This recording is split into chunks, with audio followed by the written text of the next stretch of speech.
Greetings, Mavericks and new viewers.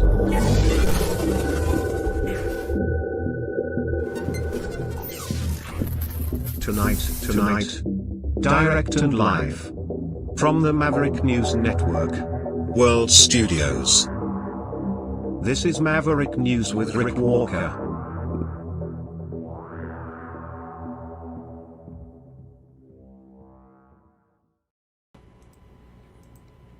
Hello everyone, welcome back to the Maverick News Channel. Thanks for joining me here again tonight. Just before we get started, I'm just checking the feed, and yes, we are live on the main channel this evening. I appreciate you guys joining me. And before we get into our first short transitionary break, this: lying is a sin.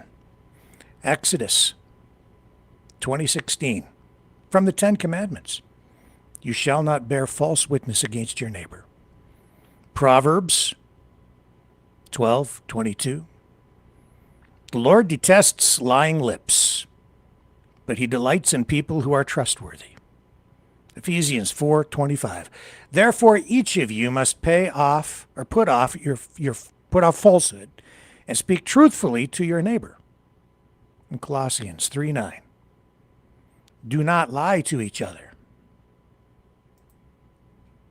Tonight, Donald Trump. Accusations of lying swirling around him, and also accusations of market manipulation. Very dishonest. And last night on our program, I'm not sure what that was, but it sure wasn't the truth. More when we come back. Stay with me.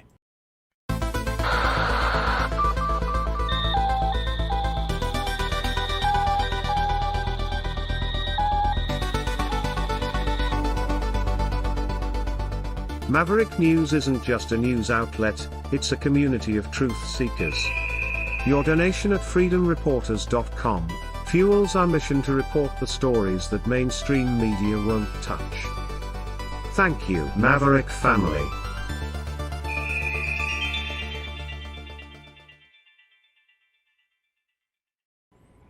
And we're back. So, tonight, oh my goodness, what's going on with Donald Trump? Allegations of possible market manipulation swirling around President Trump's latest statements on the Iran conflict.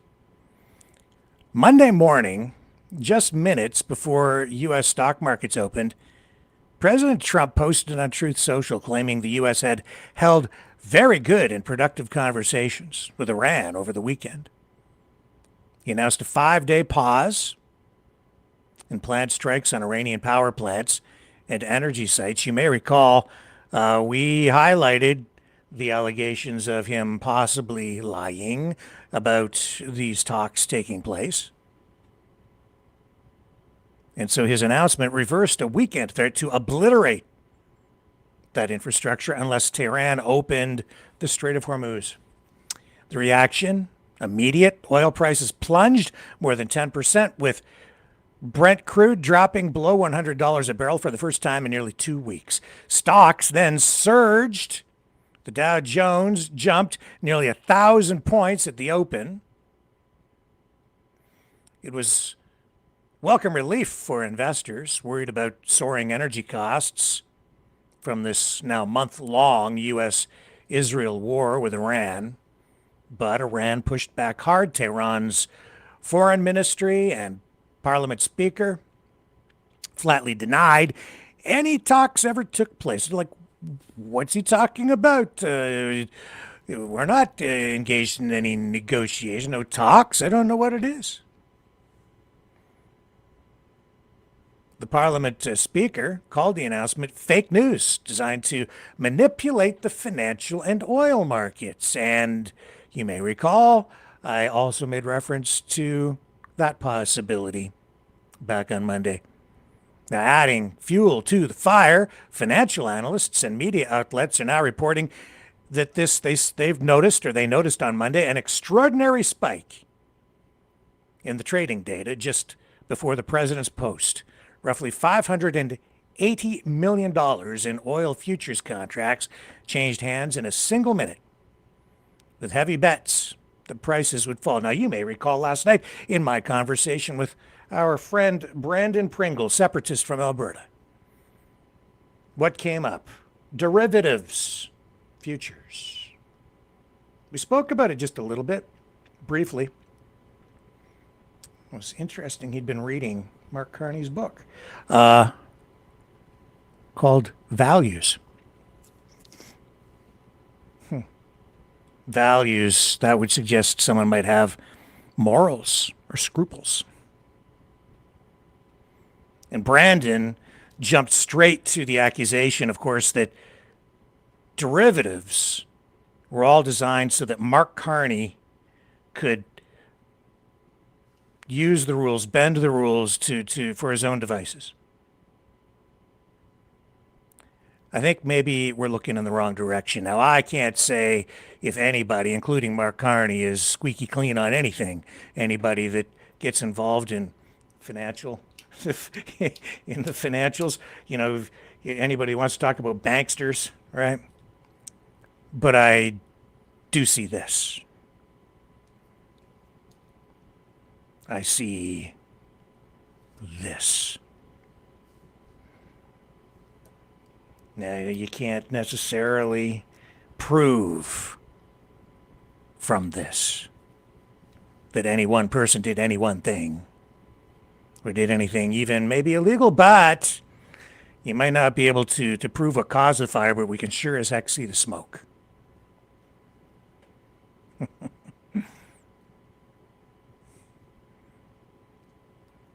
Yeah, and then adding fuel to this fire now.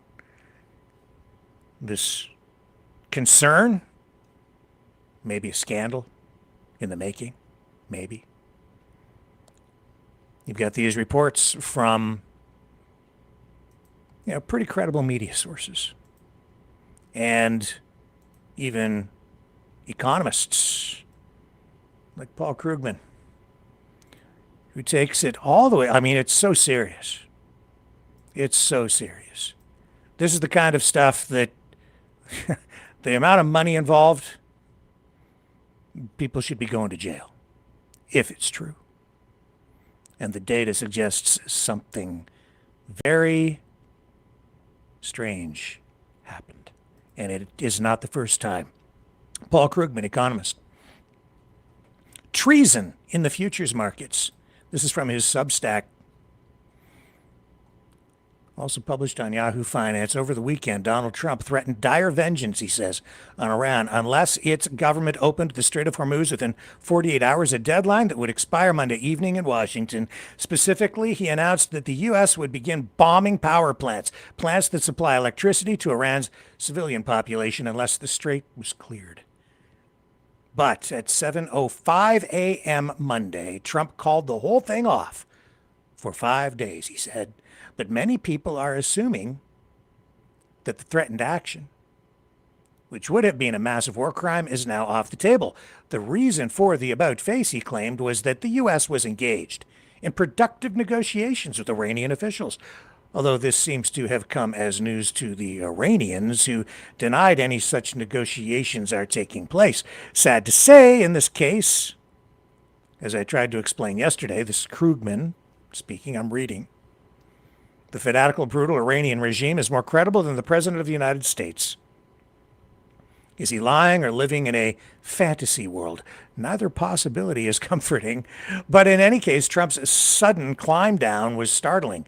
Who could have seen this coming? The answer is the person or people who bought large quantities of stock market futures and sold large quantities of oil futures around 15 minutes before Trump's announcement, as CNBC reports, which states at around 6:50 a.m. in New York, Standard & Poor's 500 E-mini futures trading on the CME recorded a sharp and isolated jump in volume, breaking from an otherwise subdued pre-market backdrop. With thin liquidity typical of early trading hours, the sudden burst stood out as one of the largest volume moments of the session up to that point. A similar pattern was observed in oil markets. West Texas Intermediate May futures also saw a noticeable pickup in trading activity at roughly the same time, with a distinct volume spike interrupting otherwise quiet conditions. Back to Krugman.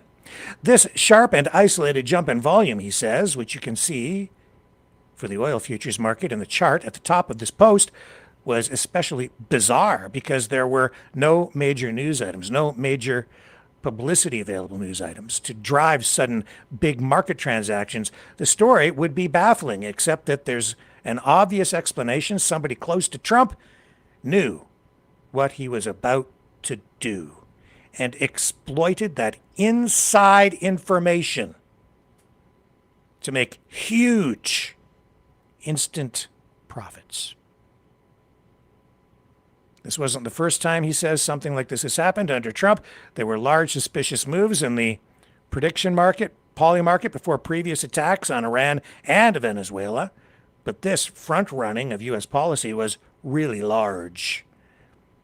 The Financial Times estimates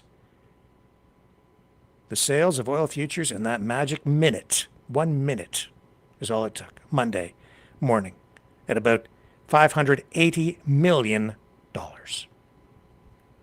That's over $500 million. And that doesn't count the purchases of stock futures. So I understand it based on the way things went. A lot of barrels of oil sold. And when you flip them and trade them in this fashion at that time, whoever was doing this was making about $10 a barrel. And that's a lot of barrels. $580 million worth. Krugman goes on, when officers of a company or people close to them exploit confidential information for personal financial gain, that's insider trading, which is illegal. But we have another word for situations in which people with access to confidential information regarding national security, such as plans to bomb or not to bomb another country, exploit that information for profit. That word is treason. Why is profiting from insider information about national security decisions, he says, effectively a form of treason? These are his words. First, he says, it's hard to think of a more fundamental principle for officials we entrust with important decisions, especially those that involve national security. They are people they know should not be allowed to exploit their positions for personal gain. Well, we know that Trump is corrupt.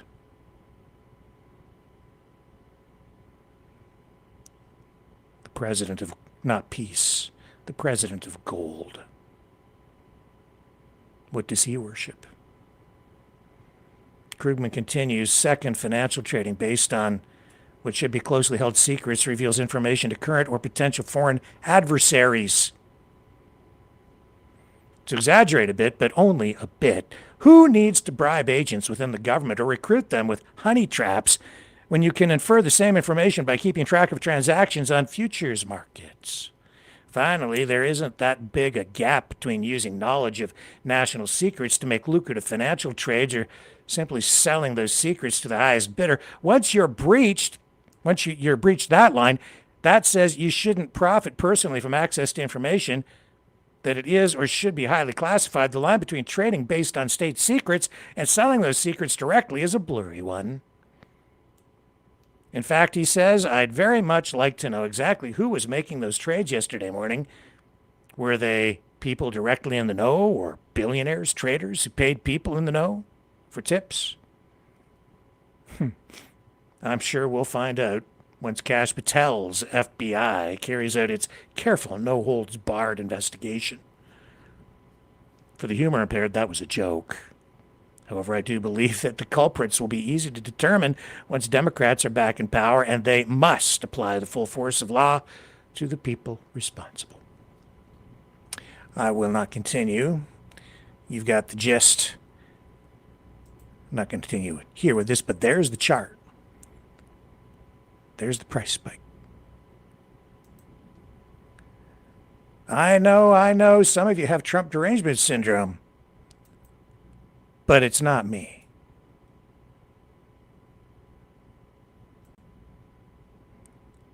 If you can't see what's right in front of you, you might be suffering from TDS blindness.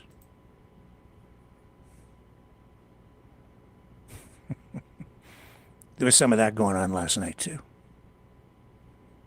Not from me.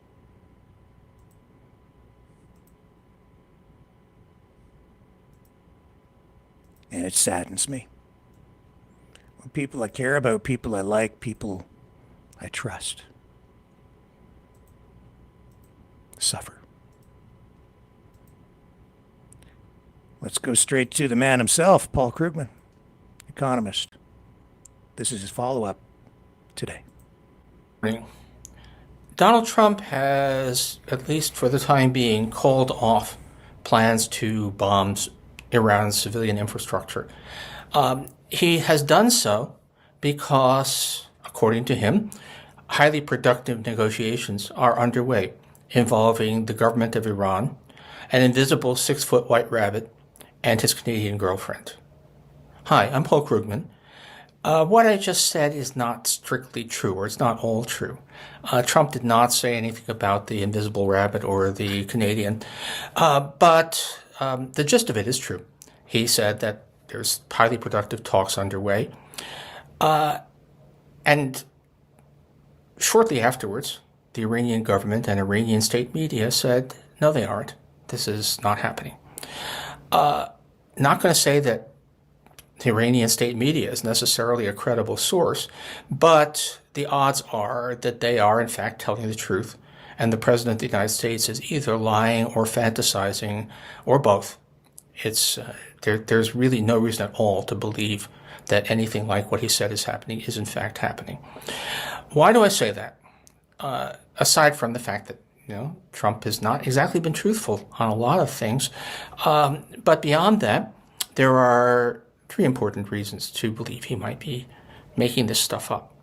First, he put himself in a very bad spot with his threat to commit a massive war crime if Iran doesn't open the Strait of Hormuz, and must be looking for a way out. Another president at another time might say that on careful consideration, we have recalibrated the policy or something like that. Trump doesn't do that. Trump is always winning, never admits that he's had a setback, never admits that he's changed his mind. So saying that, but the Iranians have come to the table, probably big, strong Iranians with tears in their eyes. But anyway, that the Iranians have come to the table, and that's why we're not doing what I said we would do, is a very Trumpian out. Second, why would the Iranians be making a deal at this point? We can talk a lot about how the war is going, but it's pretty clear that as the Iranians are likely to see it, they're winning. I mean, they're not winning militarily, but that was never on the cards. They have successfully turned what was supposed to be a lightning decapitation of their government into a protracted contest in relative ability to bear pain. And all indications are that the Iranians are nowhere near cracking, and all indications are that the United States, although obviously we're not losing thousands of people, and we aren't having our whole life disrupted, but the American public really doesn't like higher gas prices. It does not believe Trump. The clock is ticking for Trump on this in a way that it is apparently not for the Iranian regime. So Iran has the upper hand here, and very hard to see why they would be wanting to make a deal until they've basically humiliated us substantially more. Finally, consider possible motives. Imagine that you were somebody close to Trump, somebody close enough to actually have an influence on his decisions as well as inside knowledge. Here's what you could have done, really just between last night and now. You could have sold a bunch of crude oil futures that at very high prices. Brent was over $112 over the weekend. Then bought them back immediately after Trump's announcement of triumphal progress, but before the Iranians said that is not happening. And you could have turned a very, very nice, very large profit. To say that insider trading might be driving U.S. policy would have been outrageous in the past. Who thinks that that's beyond the realm of possibility now? So all of this could be happening. Last point to make here. Think about how much America's position in the world has been weakened, not just by apparent failure to subdue a fourth-rate power, but by the fact that everybody now knows that you cannot trust anything, cannot trust any promises the United States makes. You cannot count on the United States carrying through with promises, with threats, not just promises, but threats are also not incredible in the sense of not being at all credible, and that the default assumption should be that anything that this administration says is a lie. That is a really, really bad thing. That is, influence in the world power is not simply a matter of missiles and bombs, although we seem to be running low on those too. It's very much a matter of people taking what you say and what you promise and what you threaten seriously. And we are not ruled by serious people. Have a great day. Do you think that democracy still has the credibility?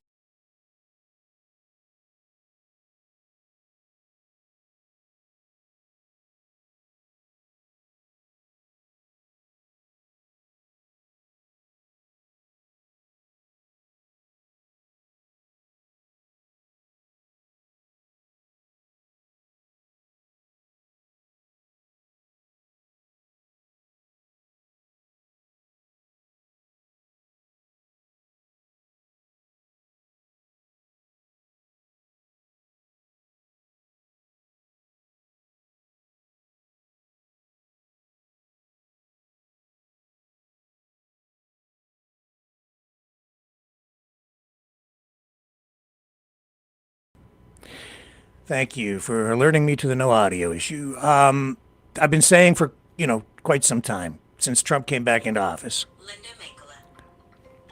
I'll be right back.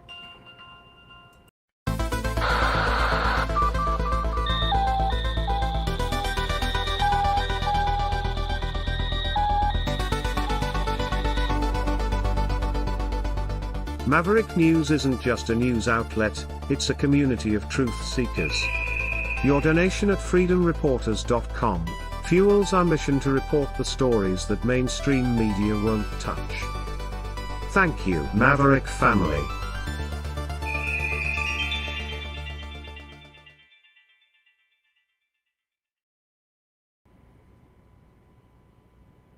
Okay, here we go. So,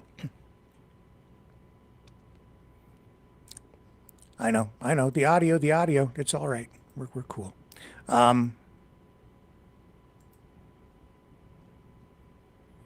right, take that down. I need another moment because that just threw everything into a tizzy here. I'll be right back. Hang on.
Maverick News. The world is watching.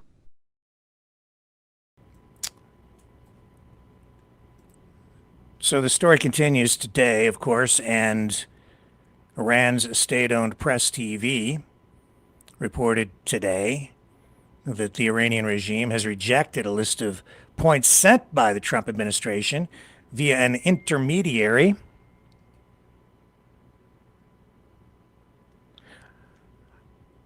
In a bid to get peace talks going, Tehran is actually mocking Donald Trump online tonight. And there, that's not to say that the Trump administration didn't make some effort to reach out to the Iranian regime, but they really don't seem to know exactly who to talk to. There are reports that they're maybe looking for someone inside the Iranian government who would basically betray the leadership and facilitate some sort of another decapitation strike, a coup, where they could go in like they did in Venezuela and take out the leader, and then make a deal of some kind. Now, Trump is saying tonight that if Iran doesn't make a deal, he will unleash hell. Let's get you the clip here of Caroline Leavitt at the White House today, addressing this just not long ago. And here we go via CBS. The core objectives of Operation Epic Fury and this military mission continues unabated. From the outset, President Trump and the Department of War estimated it would take approximately 4 to 6 weeks to achieve this critical mission. 25 days in, the greatest military the world has ever known is ahead of schedule and performing exceptionally. CBS News White House. But it doesn't seem to be going quite as smoothly as Trump had hoped, because we've still got this big blockage in the Strait of Hormuz tonight, and it is affecting oil prices. Let's go and just in real time take a look and see where oil prices are tonight. Crude oil price this evening. Up and down like a bit of a yo-yo. Put it on the screen for you.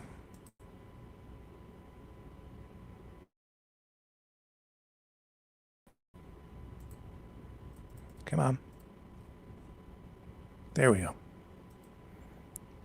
Come on. Finally. We're sluggish now.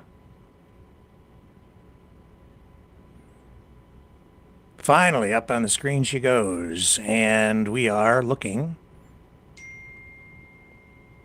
WTI crude, $90, 96 cents. Brent crude, back up to 102. Merban crude, 105. Houston, we have a problem. Oil prices, and that's going to fuel inflation. And we're looking at serious energy issues, around the world as a result of this. This is a big problem for the world economy. And Iran is not backing down. Trump's not getting what he wants.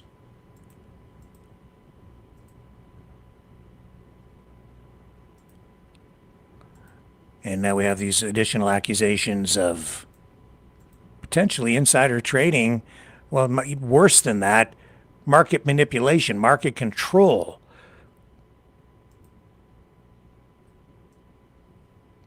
Raises questions about integrity. And also, just within the last couple of days, we've seen this letter sent to Attorney General Pam Bondi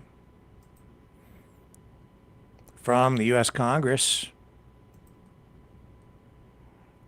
And, again, like, it's right in front of your eyes. From the U.S. Congress, House of Representatives, Committee on the Judiciary. Attorney General Bondi. We have long known that As he left office in 2021, President Donald Trump stole classified documents, hoarded them in the ballrooms and bathrooms of his Mar-a-Lago clubhouse, defied subpoenas, and obstructed law enforcement. One lingering question has been why? Why would Donald Trump go to such extraordinary lengths to steal classified documents, hoard them, and refuse to return them? Together with Donald Trump, your Department of Justice has been fighting tooth and nail to gag Special Counsel Jack Smith and bury his report in order to cover up the answer to this key question. For the past year, DOJ has been working with Republicans of the House Judiciary Committee to wage a campaign of retribution against career prosecutors and federal agents who did their duty, followed the facts and the law, and investigated Donald Trump both for conspiring to overturn the results of the 2020 presidential election and for hiding and lying about the classified documents he stole. As part of this effort, DOJ earlier this month produced yet another set of cherry-picked documents relating to Jack Smith's Arctic frost and plasmic echo investigations, apparently blinded by the frenzied search to find any scrap of evidence that could be twisted and distorted to level an attack against Special Counsel Smith. Despite constantly coming up empty-handed, you have quite amazingly missed the fact that some of the documents you provided include damning evidence about your boss's conduct and may well violate the gag order your DOJ and Donald Trump demanded from Judge Eileen Cannon.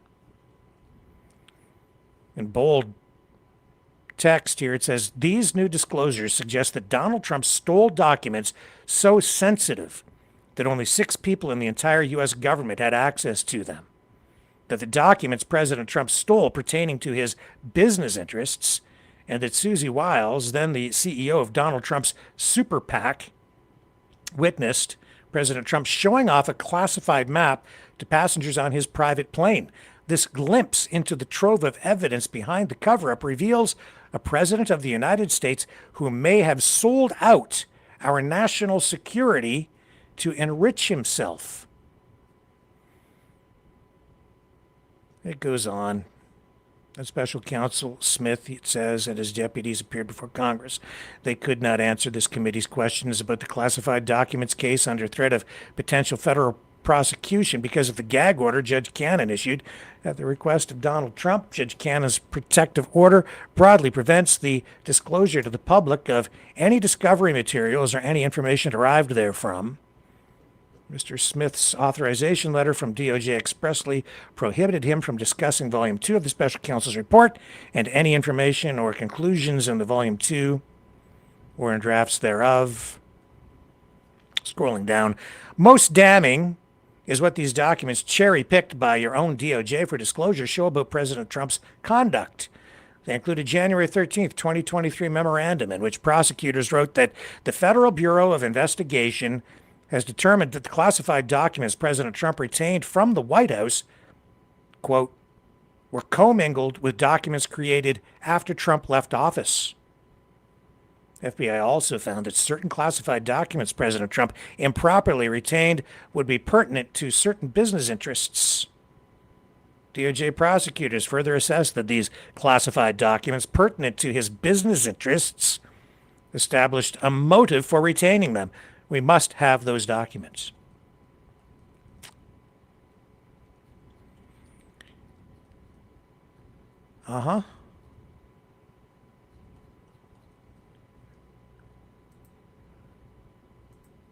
Integrity, that's another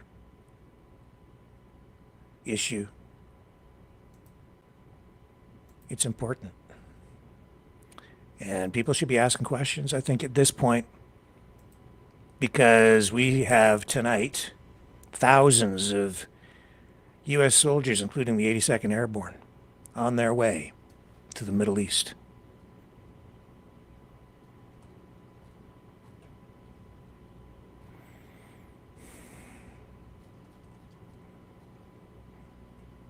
On their way to the Middle East.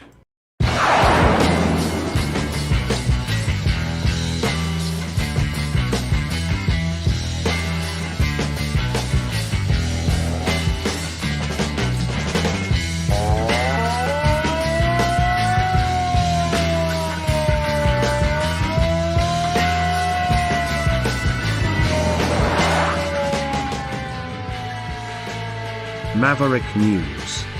Fighting for freedom.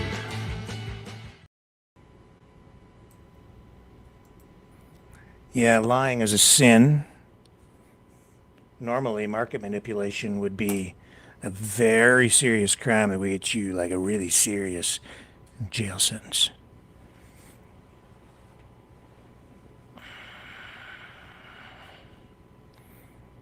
You're in the White House, you have the tariff levers at your control. You get to make policy. You even get to make the rules on things like cryptocurrency. And we know that some people wanted increased regulations for the cryptocurrency markets. And when Trump came back into office, cryptocurrencies, which he at one point poo-pooed, didn't want to have anything to do with them, said he didn't have any faith in them. And now he fully embraces them. During the election, he went after those Bitcoin votes because all the people that knew that were invested in Bitcoin, who really understand how it works, they knew that if he got into office and he embraced Bitcoin, which he did, if he followed through with his promise to keep more regulation out of the market, that and follow through maybe even on promises of the U.S. government investing in Bitcoin, the value of Bitcoin was going to skyrocket. And indeed, after he came into office, what happened? It did. It spiked. Bitcoin hit a sky high record of about $128,000 or $129,000 U.S. And then with all the pulling and pushing of the tariff levers and all the announcements about 25% on this country today and on that sector, on again, off again, all these different countries, Bitcoin has crashed, losing about half of its value. And then, of course, there's always the official Trump coin. You know, it all comes down to trust. Why would you invest in anything? Why would you invest in even the U.S. dollar or the U.S. stock market? And I think it was Krugman there who said that now people don't trust the United States for anything. You run the risk of destroying the U.S. economy because of this stuff. This is why the chair of the Federal Reserve is not under the control of the President of the United States. Trump's trying to get control of the Federal Reserve. He wants to be the chair of the Federal Reserve. It's supposed to be arm's length, operate independently as they set interest rates and make adjustments on monetary policies. But if you are seen to be manipulating and controlling things, which Trump clearly has the ability to do, people lose trust. Today, all through time, the one thing that provides for a stable money supply, a stable economy in general, is trust. You undermine the trust. You breach that, and you shatter the value of anything you have in terms of a dollar, any kind of bonds, T-bills. It's all gone. People won't invest in it because they don't trust it. Would you put your money into a bank if you knew that the person running it was guilty of theft? Would you give your money to a thief if you weren't sure you can get it back out? If you can't trust the government to provide even the deposit insurance that backs up a portion or maybe all of your money in your bank account, if you can't trust that anymore, then the insurance isn't worth anything, and you're going to get a bank run.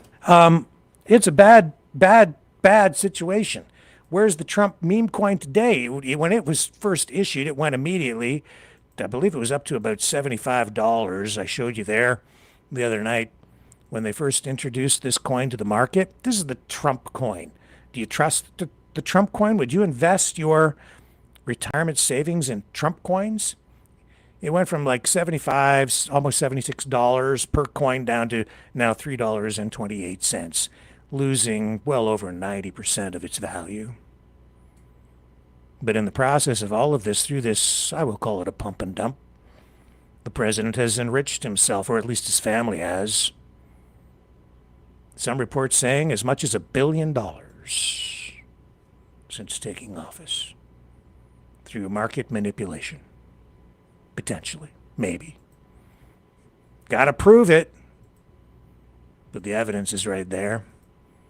And how do you do that? How do you manipulate things by saying what you say? Well, sometimes you just outright have to lie. The president, would he do that? Just ask somebody who used to work for him. Remember Anthony Scaramucci, who had for a very short time, he was the Caroline Leavitt. He was the press secretary for Donald Trump and Trump 1.0. Didn't last long.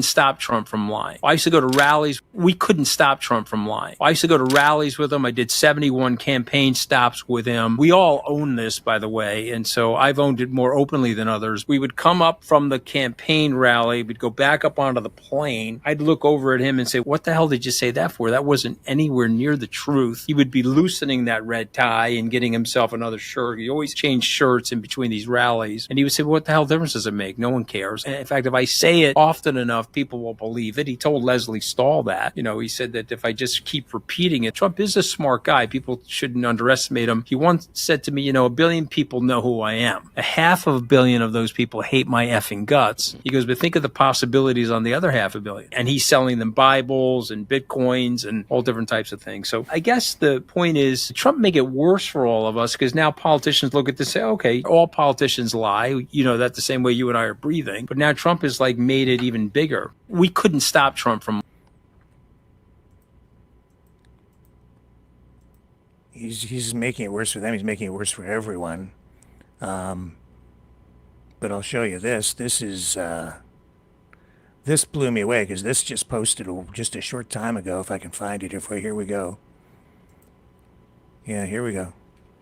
Let me share this one with you. You're worried about Canada becoming the 51st state? Well, you can breathe a sigh of relief tonight because Trump apparently is given up on the idea. On second thought, on Truth Social, he posts, after watching Canadians see their country getting much worse than under Trudeau and increasing their support for Carney, I'm no longer interested in having Canada as the 51st state. We don't need that liberal cancer in America. Thank you for your attention to this matter. President Donald J. Trump. I'm going to go to the chat. I think that's a pretty significant development. Anybody else? Just checking the chat. Checking the chat. I want reaction to Trump's announcement that he's giving up on the 51st state idea. News flash, breaking. Read all about it, extra.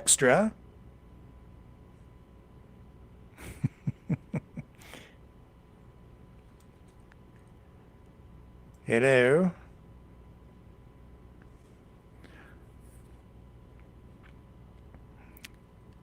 Just wondering what your reaction is. Jubilee, yay! Vicky, yay! We don't need you either, and I think he is lying. The lesser evil, Pierre. I don't know about that one, Linda. I don't know. I think they're all evil. I think Dragon says, I think Trump should be held accountable, would be buying Trump coin. Anybody else on the 51st state statement? Can't believe anything he says. Yeah, that's the point. That is the point, right? Let me bring it back up. Because it's fake. It's fake. When I saw this, I was like, what the hell? No, it's fake. And you can see over here. But this is the point that I'm making. There's so much lying going on, you just don't know anymore what's real and what's fake. Says Trump no longer wants to be his 51st state. This is extremely bullish for Canada. Buy everything. This is the person who posted it. All he says, I can't tell the fakes from the real anymore. Exactly. Neo upped something. This means not even Trump wants to fix that dump of a country. Good luck to everyone who's there. Apparently somebody bought it, or maybe not. I don't know. After losing the Middle East, America needs Canada resources much more than before, says Tim. And Eric Unger, this is fake news, in brackets, unfortunately. And some people picking up, yeah, fake news, buddy. Is it true? Trump is guilty of a lot of things, including not playing with a full deck, but this one is clickbait from AI Connect. Yeah, it's fake. But that is my whole point. You look at, I had to do a double take. I was like, what? Because it looks like something he would post, but no. Just shows how deep down into the fog we are, right? This is really the fog of war, because that is what's going on. This is a war. And there is a battle on for our minds tonight, every night, every day, 24/7. And there's a lot of lying going on, and lying is a sin. You know, if you are a Christian or even a Muslim, lying is a sin. In certain circumstances, sometimes there are exceptions or accommodations made, we'll put it that way.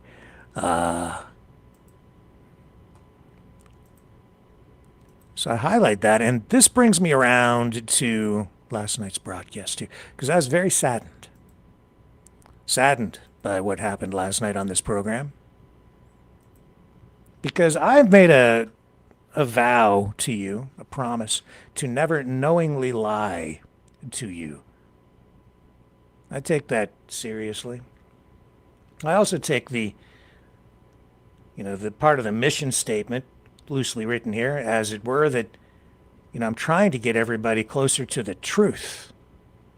I don't say I have the truth. I'm trying to get you there. And so last night, throughout the broadcast with our friend Brandon, so much, again, like so many issues being brought up, but spun. Now, why? I think because of the way the information ecosystem works, and I can't say exactly why Brandon presented some of these things the way he presented them, but I'm just going to address a couple of things from last night's broadcast because they were brought up again. Specifically, the LNG, liquid natural gas issue, which he has referred to now in both of the broadcasts. We were supposed to focus on new information, but he came back to Canada's Liberals canceling like $1 trillion worth of natural gas sales to overseas markets. And I said, well, Carney has reversed that, and they're pushing ahead with these sales, and some of that is happening right now. He will not accept it. He just listens to me. I showed him content to back it up. But Brandon can't see. He's blinded. And he is willfully blind. He wants to not see it. He just listens, sees, and ignores, and says, no, that's not true, or it's evil. But it is true, and it is happening. And there are multiple reports of it. So I went, and I think when I stood up, I'm told, I haven't watched what he said when I gave the entire platform over to Brandon last night to let him say whatever he wanted, because I had some people in one of the chats and texting me saying, you have to just let him talk. you shouldn't have a voice, which I get from some people sometimes. And in my frustration, after beating myself in the head with this microphone, because of everything that was beating me over the head coming through my headphones, I just said, fine, let him talk. Let him speak.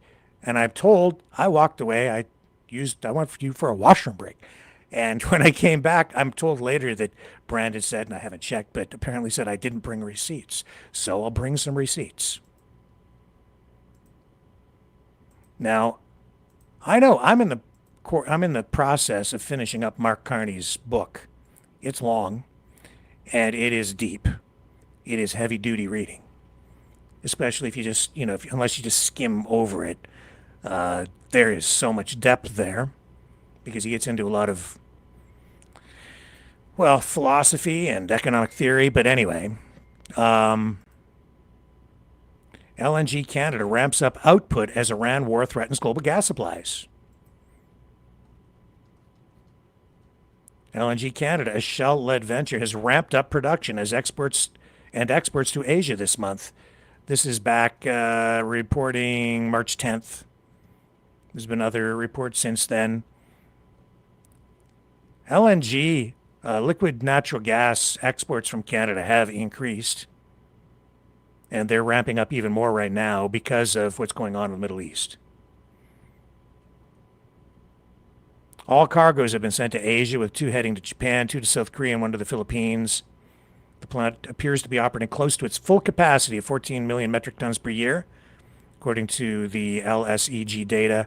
And I'll just pull that down, and for more receipts, I'll go to that there's even more coming.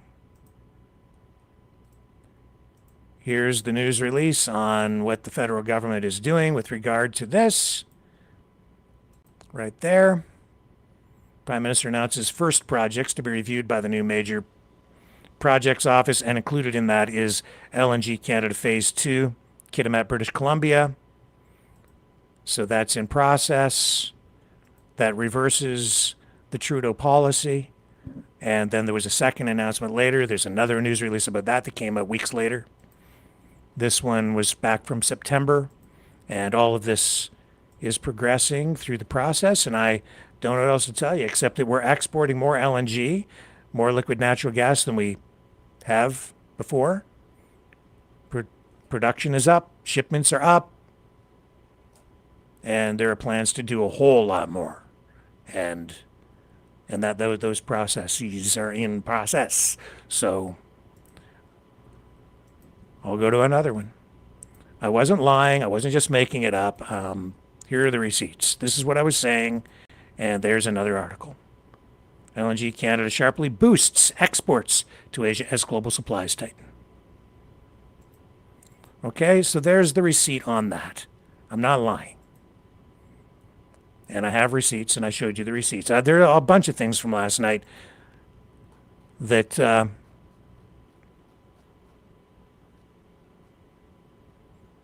here's another one. And this is like right now happening because of the Strait of Hormuz crisis. From Fortune, the closed Strait of Hormuz is testing Asia's energy security. The answer lies across the Pacific in Canada. Okay? So there's truth there.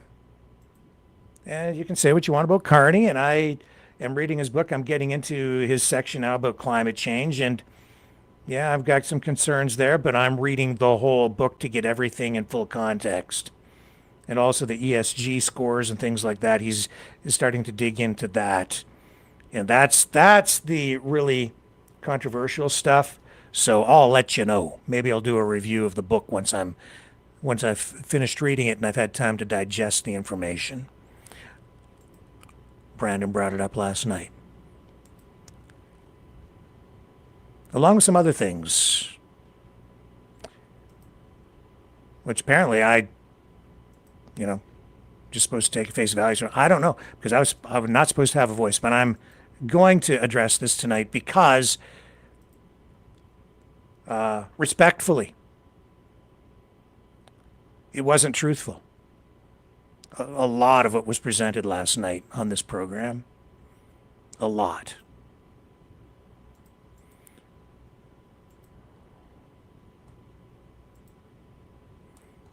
Why? Well, because I think some of it's fear. I think some of it's fueled by fear. The fear generated and created by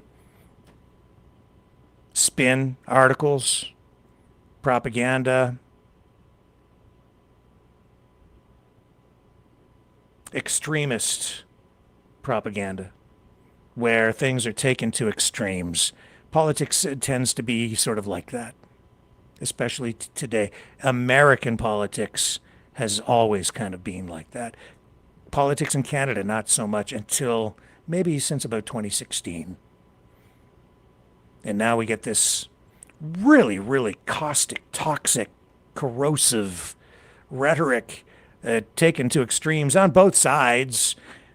And it's all designed to generate an emotional response. And man, does it work, especially when you hit hot button issues and then go for exaggerated, sensationalistic headlines and rhetoric on issues like abortion or euthanasia, healthcare. Now, we were supposed to talk last night about new things on the program. And I bring this up because I think some serious damage might have been done with the untruths. And we were going around in circles because we did spend a lot of time dealing with the same subjects, which I said, I want to deal with new stuff. No. Instead, we got more of this, where Brandon was talking again about Canadians.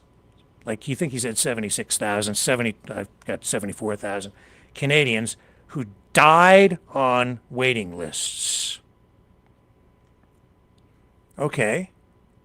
I said, of what? No, they died on the waiting list. The suggestion here is that they died because they were on waiting lists. There's a distinction to be made there. It's important. It's not. This is just a raw number. I asked him the first time he was on to clarify. I asked him again last night to clarify, and he didn't. He wouldn't.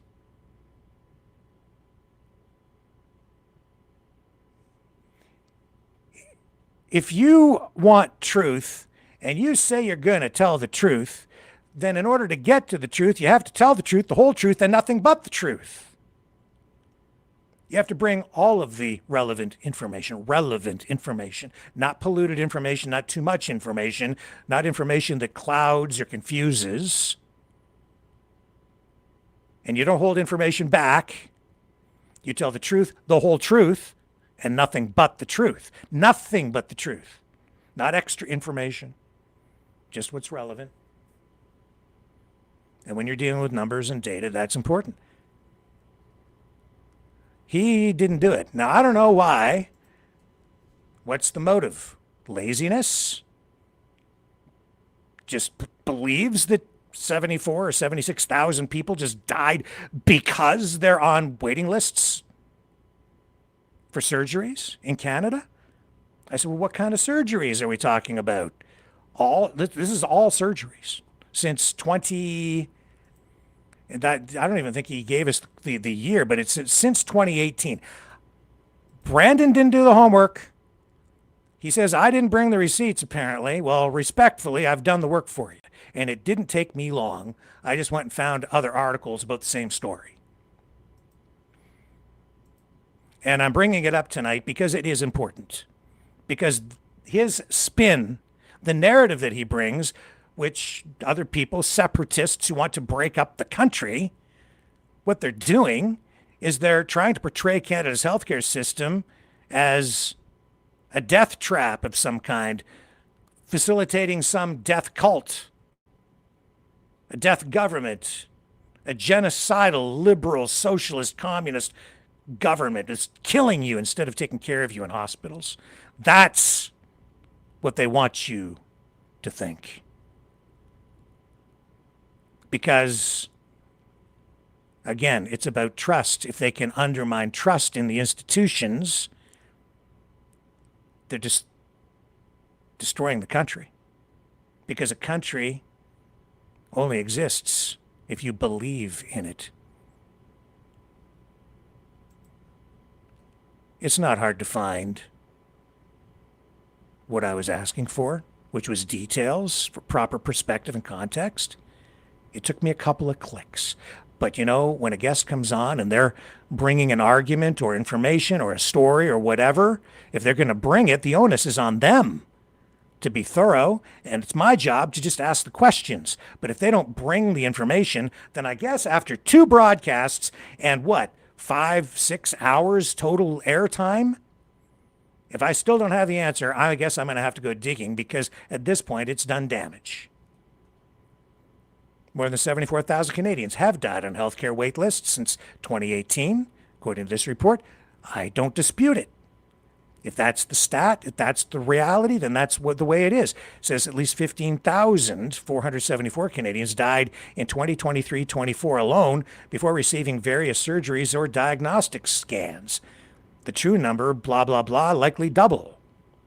Well, they're extrapolating there, so I don't know that you can put much stock in that, but these are numbers obtained through a Freedom of Information Act request. It comes from... All of this comes from 2nd Street, which is, not surprising, a right-wing, conservative-leaning think tank media organization out in Saskatchewan. And it's their latest died on a waiting list, a policy brief, which since they began tracking waitlist deaths back in the spring of 2018. And so since then, they've counted, and this is since 2018 to 2026, 74,677 cases where Canadians passed away while waiting for treatments. Now I'm starting to get the information that I was actually looking for. Thank you, National Post. These range from potentially life-saving ones, such as heart operations or cancer therapy, to life-enhancing ones, such as cataract surgeries and hip replacements.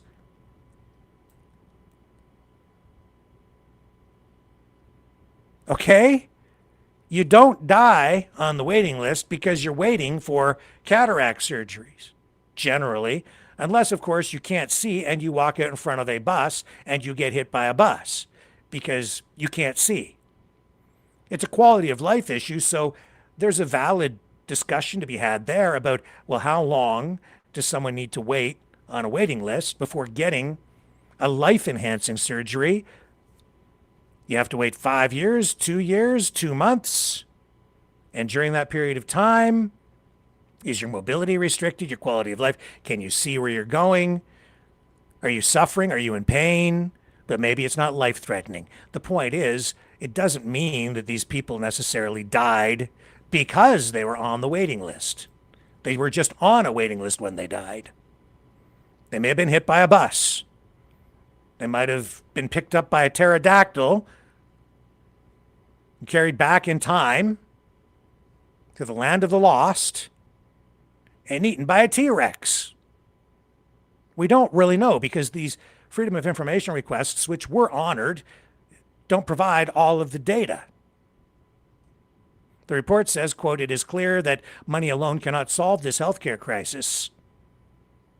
That's important. That's what I said the other night, the first night. I said, you need the correct information because people always have some knee-jerk reaction to these things where they say, well, to fix that, we just have to spend more money, and that might not be what is needed.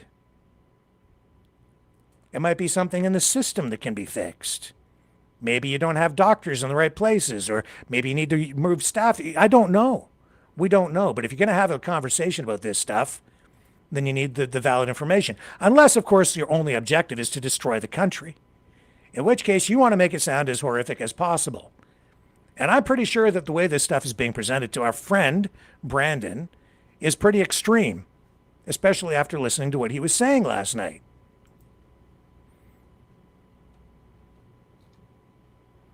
It gets into a little bit more of the nitty-gritty here, too. And we don't have a lot of nitty-gritty. There's not a lot of super detailed information in this.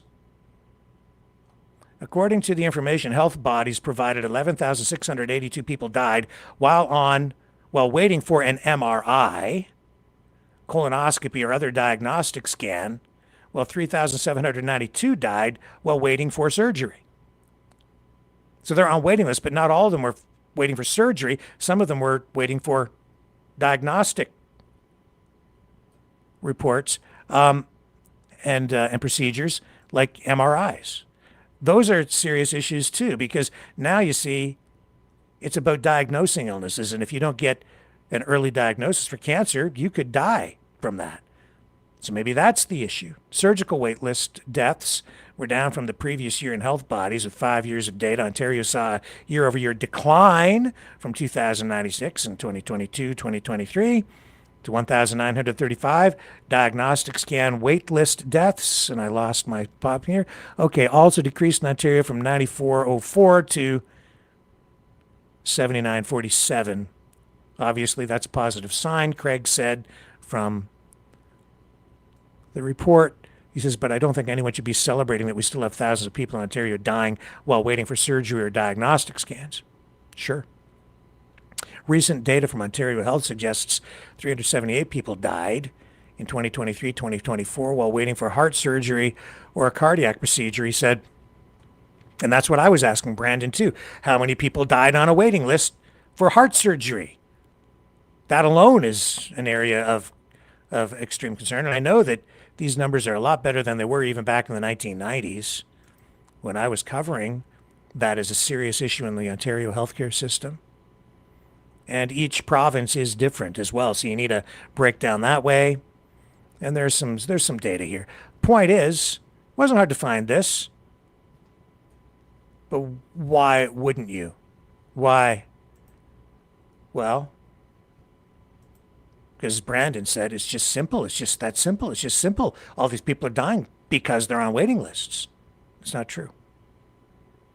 We don't know. We need more information. We need more data from what these hospitals and healthcare providers are putting out if you want to get to better outcomes for patients, for our society, for our country. Of course, if you want a really, really bad outcome, you want to rip it apart, then you just tell people that all these people are dying because they're on waiting lists and the government is trying to kill you. And you could compare what's going on here to other countries, including the United States, and that's really what needs to happen. You need a thorough deep dive into all the data. Oh, but there's more.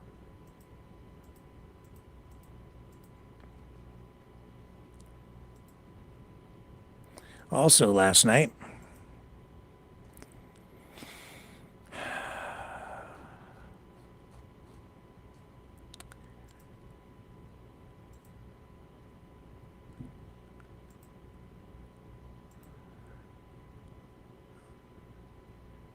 Brandon said that if, and I wasn't prepared for what he was about to say with regard to if the country is, or if Alberta becomes an independent nation state, there's an international law says that surrounding countries, if you're a landlocked country, neighboring countries there's a law that will force them to allow Alberta to punch through with a pipeline to Tidewater. And he says and this is the Separatist plan, and I've since found that other people are talking about this in the same way. Other leaders in the Separatist movement and canvassers like Brandon is. And they're saying if, as an independent nation state, international law says that Alberta would then have the right, and like BC, Canada would be forced through international law to provide access to tidewater, so they would have to put the pipeline through. And I'm like, well, okay, but no, it's not okay. That in itself is a misrepresentation.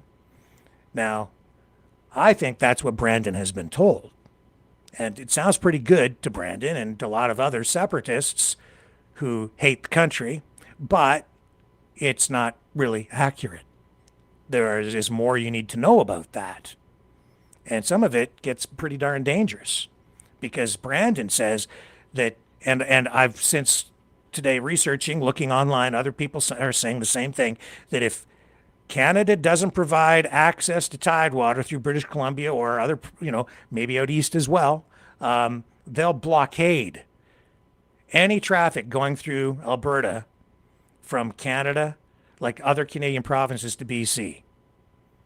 Essentially slicing the country in two and prohibiting access, blockading. Do you know how serious that is? That's serious for Alberta. That's serious for Canada. That's an aggressive move. I would say potentially illegal in international law. Pretty sure it would be. Now,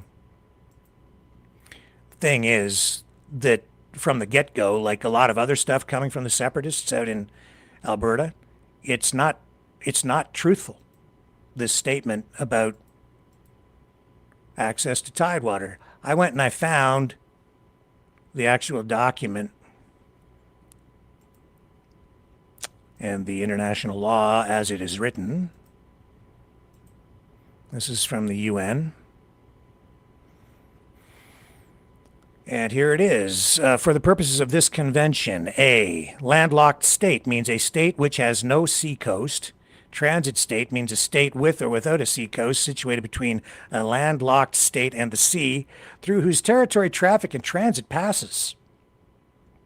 Traffic and transit means transit of persons, baggage, goods, and means of transport across the territory of one or more transit states, where the passage across such territory with or without transshipment, warehousing, breaking bulk, or change in the mode of transport is only a portion of the complete journey which begins or terminates within the territory of the landlocked state.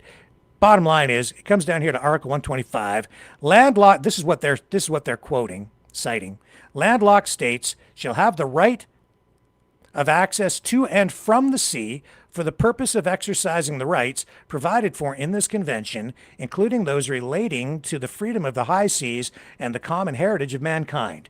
To this end, landlocked states shall enjoy freedom of transit through the territory of transit states by all means of transport. The terms and modalities for exercising freedom of transit shall be agreed between the landlocked states and transit states concerned through bilateral, sub-regional, or regional agreements. And 3, transit states, in the exercise of their full sovereignty over their territories, shall have the right to take all measures necessary to ensure that the rights and facilities provided for in this part for landlocked states shall in no way infringe their legitimate interests. It's number 1 that they keep repeating. Sometimes they just leave out 2 and 3. They leave out all of this. They leave out everything underneath it. And that's important because, again, details matter. Are you seeing this? There's the document. Article 125. They cite this part. They generally are leaving this part out. Now, even if they do, they're misrepresenting it. And there's all of this, and then there's all of this, but they're just using, pretty much when they're telling people what they want them to hear, this. Thing is,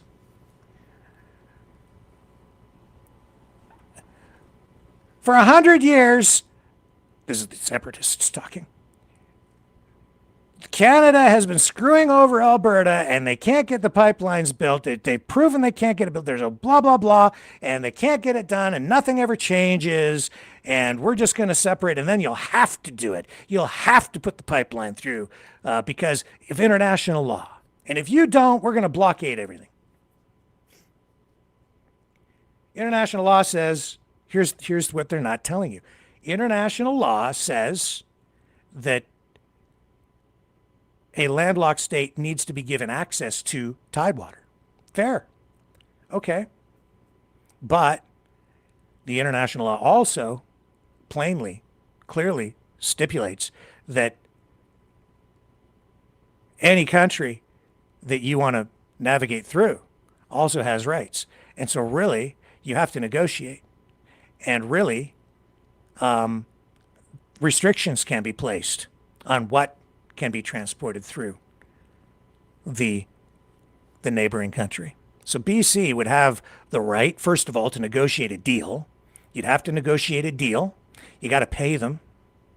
There's going to be a fee then involved. So you're going to have to pay. Oh, but it's all our oil. We're going to pay taxes. Then you just pay a fee to BC. Or if you go the other way, you'll have to pay fees to Saskatchewan, Manitoba, Ontario, Quebec. Who knows, unless you start going north. And then you've got tidewater and you've got ice issues up there. So, right? Now, thing is, I don't think the Americans care about what happens up here. I told Brandon last night, if you separate out in Alberta, see what they're not telling the people, what the separatists are not telling you, is that you'll soon have access to the Gulf Coast through the United States and the Keystone XL when that's completed. And there are efforts underway again to resurrect that. And eventually that thing is going to be connected. And I can tell you that if Alberta separates, especially if Trump is still in power, if he survives long enough from all of the corruption that he's involved in right now and he doesn't end up behind bars, I think he's going to swallow up Alberta. I think that's pretty clear. And even if he doesn't swallow it up, they're going to want those pipelines, not just continuing to push oil into the United States, but yeah, they want that stuff going down all the way to the Gulf Coast, especially after all this disruption in the Middle East with Iran, which just shows how vulnerable the Western economies are, the United States, Canada's economy even, to these price spikes and fluctuations in the oil supply, disruptions. So you complete that XL pipeline, it takes the oil down to the Gulf Coast where they have all those refineries which are already set up to refine the exact kind of oil that comes out of Alberta. And now you have access to tidewater. Now you have no legal leg to stand on in making any demands, east or west, within Canada for an additional pipeline to tidewater because you have access to tidewater through the Gulf Coast. Problem is, it's not a good deal. It'll be the deal that you get, but it's not a good deal for Alberta because it still leaves you for a couple of big reasons, huge reasons. But we got a crappy deal. Yeah, you've got a really good deal. You got a better deal coming if you reject this separatism stuff.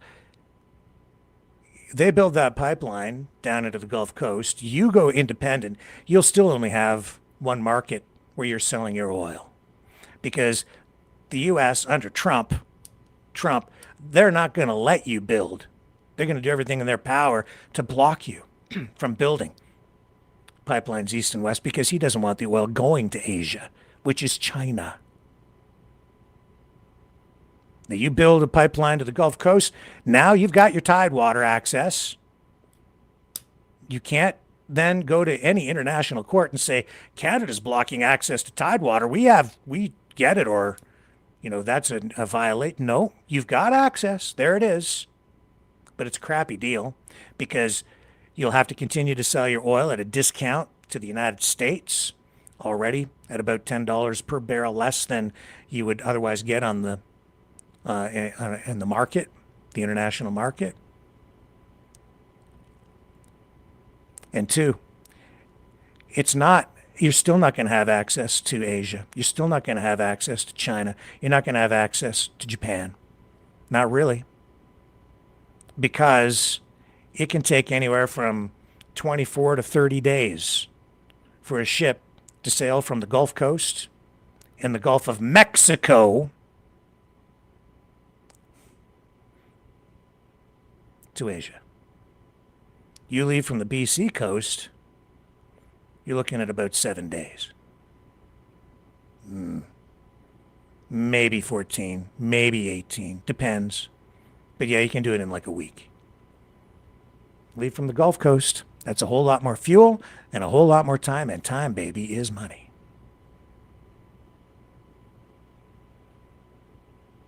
Deal just keeps on getting worse.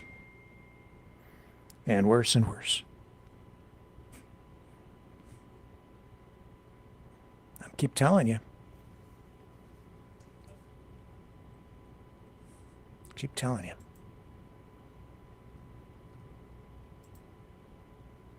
It's not a good deal.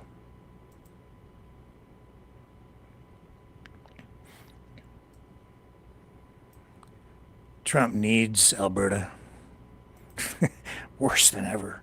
Look what's going on tonight. Right here. Iran now threatening to block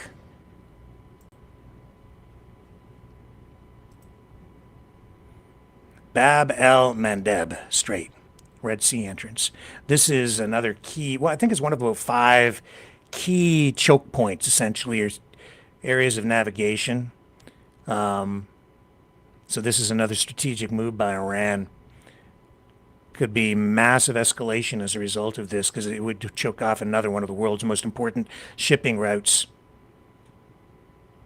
We're already seeing prices escalate, and Iran is saying, we're never going to see oil prices down as low as they were before. We'll see about that. I don't know how it's going to play out. I don't think Donald Trump does either. I don't know how the 51st state stuff is going to play out either.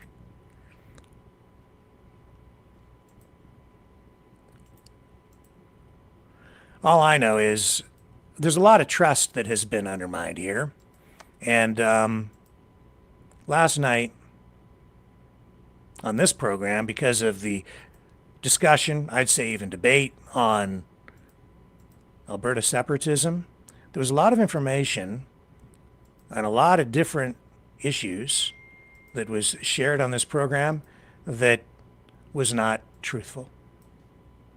And I think there was a lot of paranoia. There's a lot of paranoia going on right now, too, especially around China, because China is a major competitor to the United States. And some of the paranoia is warranted because they are a foreign state. They are a communist, authoritarian government. And yeah, they do engage in interference in a lot of countries, including Canada and certainly the United States. But the hypocrisy smacks. Because, well, Brandon is sitting there saying Canada shouldn't be talking to China, doing anything with China, because then it becomes a threat, and then that's why they won't do a deal with us, because it's China, China, China. That's another thing, because he's just got communism on the brain and can't make a distinction between socialism, communism, free market capitalism. Even when I defined for him, with him, and agreed with him what communism is by definition, by bringing up like Encyclopedia Britannica and their definition of it, we still just, it didn't matter. Everything is everything in Canada is commie. I'm a commie, you're a commie, he's a commie, she's a commie. Wouldn't you like to be a commie too? Everybody's a commie. I'm a commie, you're a commie, he's a commie, she's a commie. Paranoid much? There's a commie behind every single tree. Oh, and the hypocrisy. The BS. Look, tonight, on Truth Social, this one's real, from Donald Trump's account. Carney's not allowed to go to China. Carney's not allowed to do a carve-out deal on autos and reduce the tariffs on that for China to allow a limited number of like 49,000 vehicles to come to our country in order to get lower tariffs on Canadian canola to save Western Canada farmers. You're welcome, Brandon and Western Canada, on behalf of the Canadian government and Mark Carney. And I'm not here to defend him. I'm sure that he's going to screw up big time very soon, in which case I'm going to be sitting in this chair criticizing him pretty heavily too. But regardless, here's Trump tonight. My meeting with the highly respected president of China, President Xi Jinping, which was originally postponed due to our military operation in Iran, has been rescheduled. and will take place in Beijing on May 14th and 15th. First Lady Melania and I will also host President Xi and Madame Peng for a reciprocal visit in Washington, D.C. at a later date this year. Our representatives are finalizing preparations for these historic visits. I look very much forward to spending time with President Xi in what will be, I am sure, a monumental event. A monumental event. Thank you for your attention to this matter, President Donald J. Trump. There was an old saying, only Nixon could go to China. And have to revise it, since they're revising the way they refer to the Monroe Doctrine. They're calling it the Donroe Doctrine. I guess we'll have to start saying only Nixon and Trump could go to China.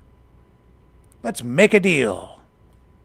I don't think that he has much in terms of ideological conviction. Unless the conviction and the ideology is gold. It's the golden era. Yeah, you're damn right it is. He's surrounded himself in gold. He's adorned in gold. He's rolling in the gold. Billions and billions of dollars in gold. Billions upon billions.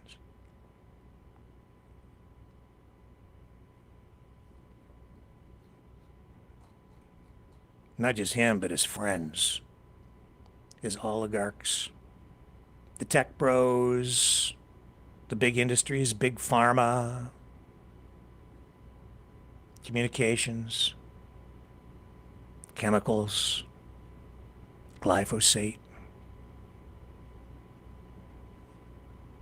blocking China's access to the market, using tariffs and the national, the legislation so that they can ramp up production for national security reasons, glyphosate, which RFK Jr. previously said causes cancer, but now it's like, well, whatever, President Trump says we need it. It's a national security concern. Without it, everyone will starve to death.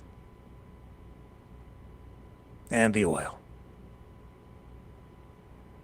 Oil, oil, oil. It's all about the oil. But, it's, in the end, it's really about a lot more than that, too, right? It's about lives. Lots of lives.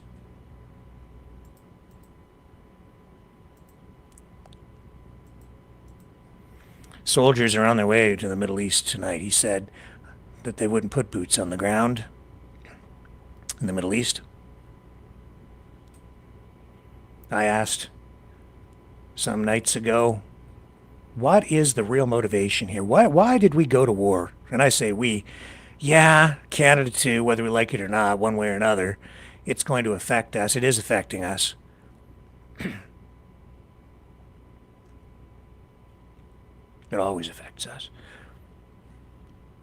But why did Donald Trump go to war with Iran right now? To hide something in those Epstein files? Is it some sort of a religious holy war? Or is he just, I don't know, using it to enrich himself? Or letting his friends enrich themselves by playing games with oil prices? All of the above? How do you do these things? Lie. You lie. Too many lies. You don't get to a good outcome when you lie. Lying is a sin. Brandon is a Christian. Quotes the Bible. I'm not that religious.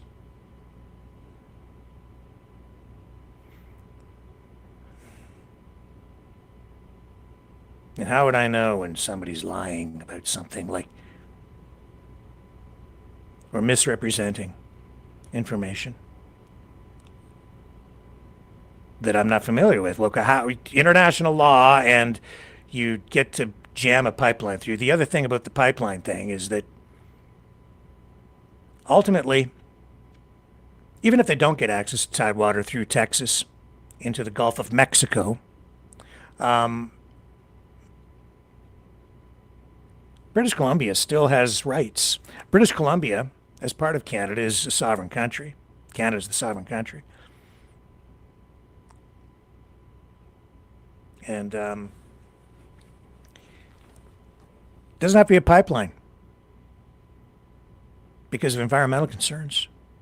They could tell you you have to do it by truck, or they could tell you you have to do it by rail, or they could actually say you have access to tidewater, but not for oil because it's just too dangerous. And they could make a pretty solid case for that too. And then you're going to have to fight tooth and nail in an international court. You've got an uphill battle. In fact, you've got pretty much the same kind of battle on your hands with that you have right now, only worse. And as soon as you finish that XL pipeline to the Gulf Coast, or even if you don't, because it's sitting there, partially built, it could be argued in court that you have access to it. You just have to negotiate with those guys. It's a pack of lies. Every one of them gets a hole punched in it as soon as you start to dig into the details.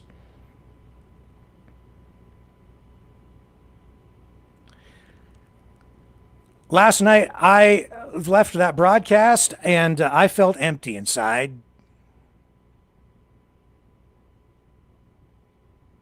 Made me want to give up.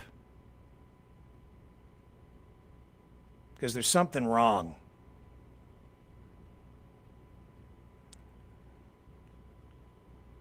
There's something wrong when someone can be shown something, but they refuse to see it.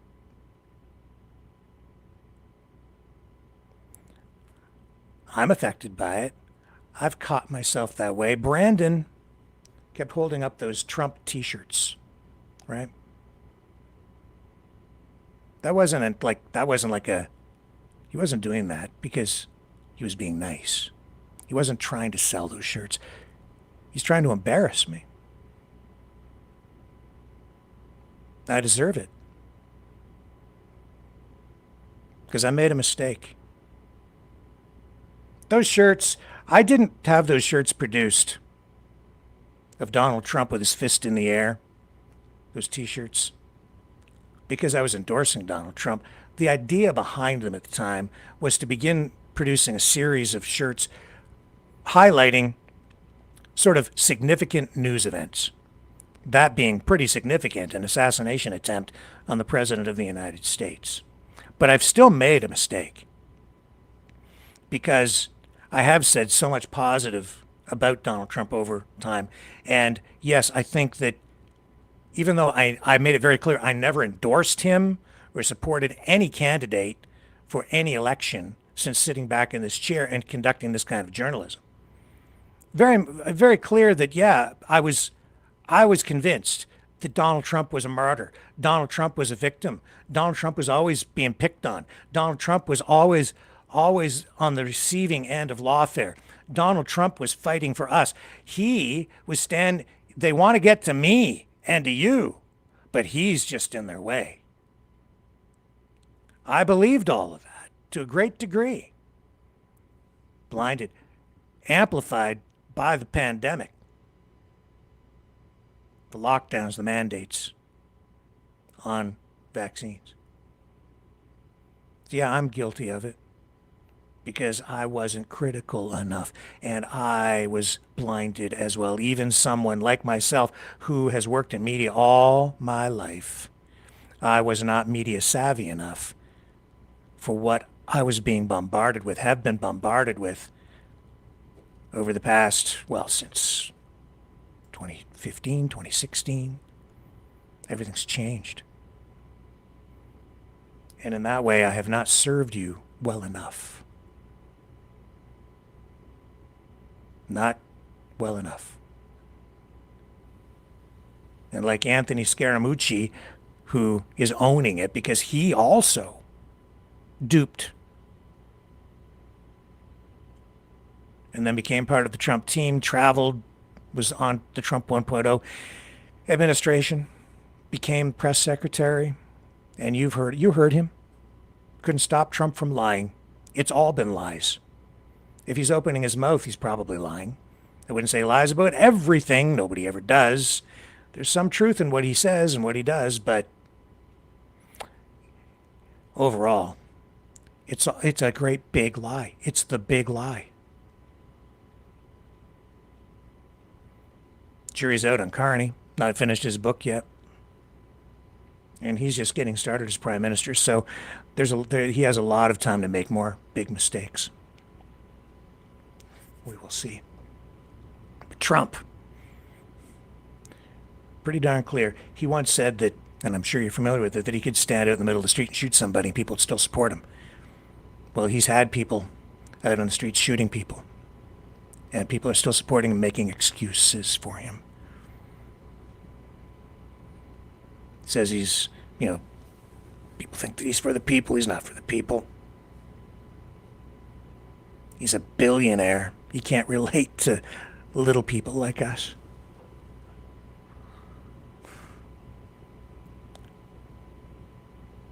And yeah, you're not going to get rich like Donald Trump.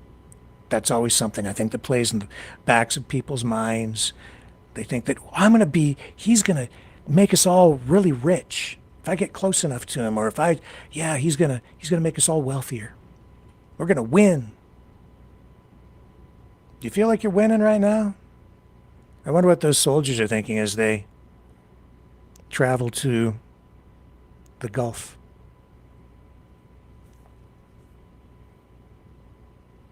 A war that he promised wouldn't happen. He lied. And now the lies are so blatant that they're right out in the open. He lied about negotiating with Iran. Clearly, it's not really happening. Or maybe to some degree it is right now, but not the way that he portrayed it. And there were no real actual negotiations going on the other night, back on Monday. Monday, yeah. He lied. He's a liar. Brandon, my friend, last night, willfully blind, refuses to see, doesn't want to, fueled by fear. Canada has problems. The government has problems. A lot of these issues, whether you're talking about like any of the things we're talking about tonight, carbon taxes, pipelines, all of these issues, sure, they're all valid issues. But when you analyze them, when you just look at them through an extremist lens, it's a distortion. If you refuse to see something, that's also a distortion. Because you're not giving yourself all of the truth, you're refusing to look at some of the relevant information. Especially if you're being shown the truth, but if you're not willing to see the truth, the whole truth, and nothing but the truth in order to focus on something, you're not going to get to the truth. Now, I can't say that my friend Brandon was outright lying last night. Definitely has an agenda and has the motivation to lie, because he clearly hates Canada. And for a Christian, he's full of a lot of anger.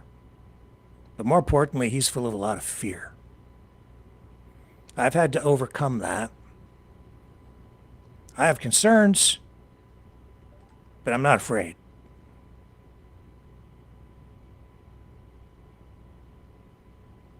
They feed on the fear.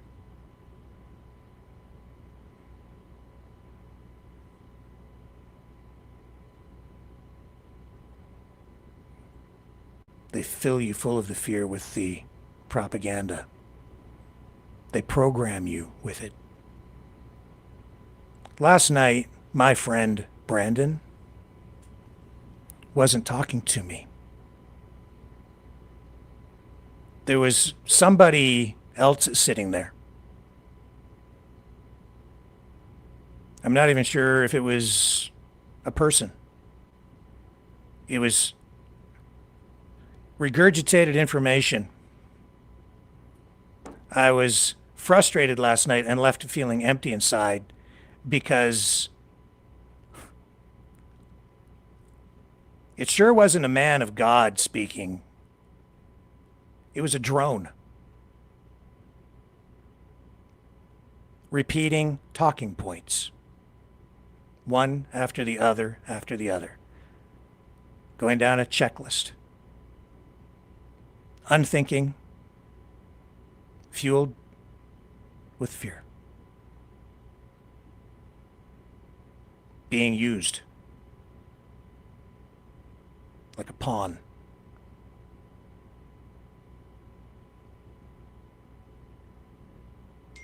I want my friend back.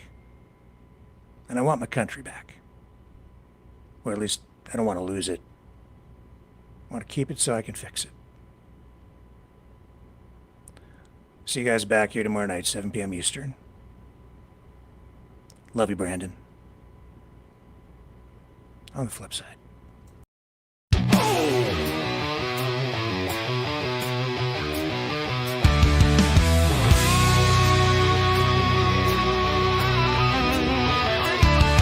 Didn't pick this fight, but here it came. Now I wanna play in a traitor's game. They sell us out for a tax cut deal. Shake his hand while they rob and steal.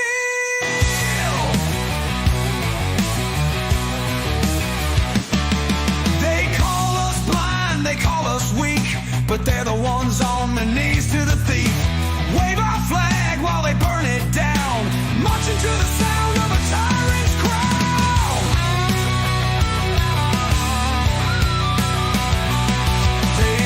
Patriots, they're bought and sold. Trade our land for American gold. Singing his tune, dancing his way, but they'll cry for Canada when it's too late.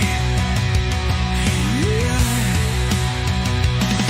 Trump traitors, selling us out, burning our home for a tax break now. They stand with the wolves, spit on the brave, but they'll beg for Canada when it's in its grave.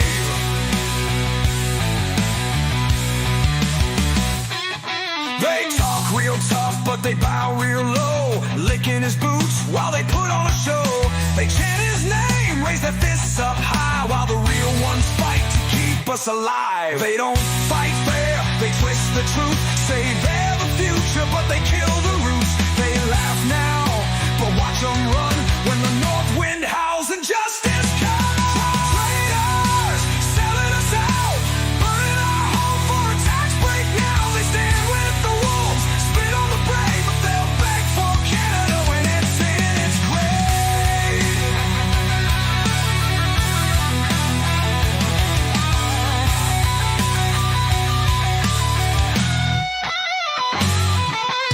One day soon the tide will turn, and traitors pay when the fires burn. No statues raised, no banners flown, just names in dust where the traitors roam. Selling us out, burning our home for a tax break now. They stand with the wolves, spit on the brave, but they'll beg for Canada when it's in its grave.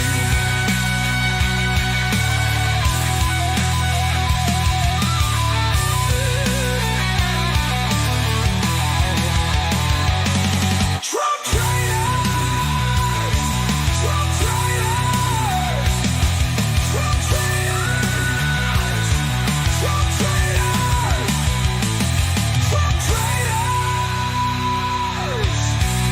Shame.